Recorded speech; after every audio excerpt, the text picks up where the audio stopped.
Gentlemen, two rows back in glasses.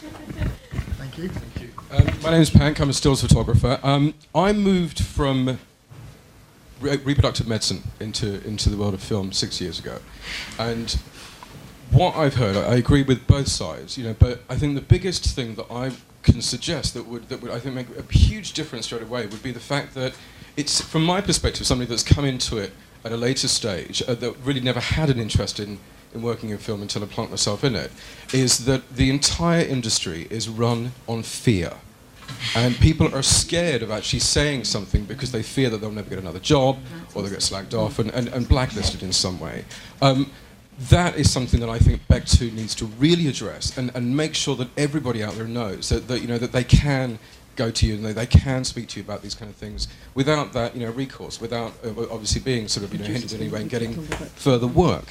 With a lot of people, I suppose it is difficult to be able to stand your ground. With me, what I do is I use my tools as my bargaining chips. It's a case of, well, sorry, but if you're not going to pay me, then you don't get your stills. Simple as that. And it works. I also make it very clear that if they're not going to pay, then they will have to wait a hell of a lot longer to get their stills, just because I need to go out and earn some money to make up for what I haven't got. So these kind of things do work. It just seems as though everybody really needs to actually grow a set of balls and just do it, rather than this whole flapping around. Literally just stand up and say, you know what, fuck you, I don't care. This is the way that it is. Okay. And that's So what you it's don't done. work, you don't take unpaid work? No, I made a conscious decision. Not to. Okay, just to the gentleman to the left, and then we're going to go to the back of the room. Can So, I on the left. hijack the mic for 1 minute? Well, he has his hand up. Oh, well, yeah. I'd just like to say, I think what you like then, basically, is when we're working for nothing, it's communism. We're all equal, all fair. But when it comes to the Oscars, suddenly it's capitalism, and you're the guy that gets the Oscar, and you're the guy that goes to Hollywood, you're the guy that walks down the red carpet, and you're the guy that kept the money from the thousand You've not been to any DVDs of the premieres. Go watch the videos on my blog. Let's not go into chat, across. So Okay. this is the real problem. Very quick question, please. Well, no, I'm going to say my point, because I don't think I'll get in again. And my point is, it's to do with ownership. We make a product which has value. And if you're paying the workers nothing and keeping the ownership of the product you produce, that's exploitation. Now, you can either share it with us, in other words, cooperatively. You can either pay us residuals. And if it hasn't got any value, you want to share that? Well, very welcome to share nothing. then it'll... Can I just got to respond. I'm sorry. Can we get his question out? Can you come to your question? Well, Quickly now. I I want to make a statement.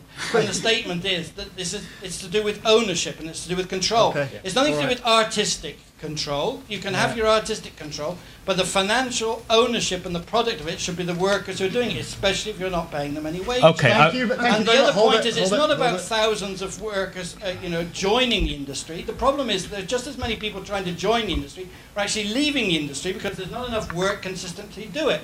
And the real problem with shooting people and things like that, it hasn't got a political strategy for demanding the government involvement in distributing independent film. Where's the independent television channel, which could be, we've got so many channels, not one is showing independent products. Shorts TV is.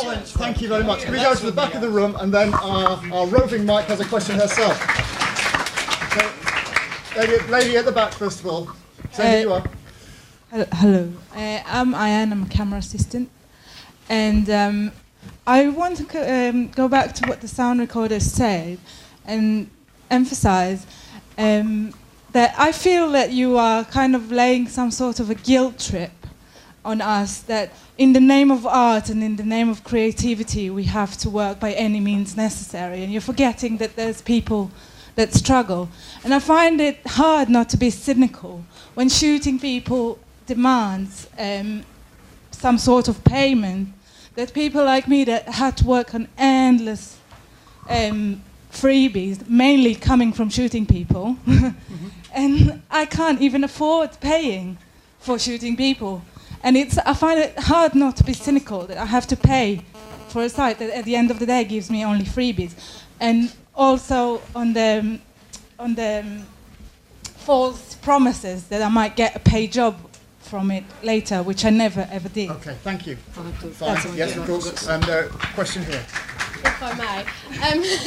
I'm both a union activist and a member of Shooting People. My day job is to work in television.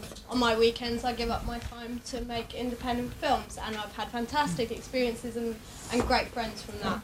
But when we talk about choice, I think often it's a bogus choice, because actually your choice shouldn't be to opt out of being protected, because that is not your choice. You have a right to be protected and you don't opt in or out of that. So what we need is a model that people can see and go to. So when they're looking and trying to differentiate on these adverts on things like Shooting People between genuine collaborations and dodgy people, frankly, who are making money off of the back of knowing that people will work for them for free because they think it's good experience.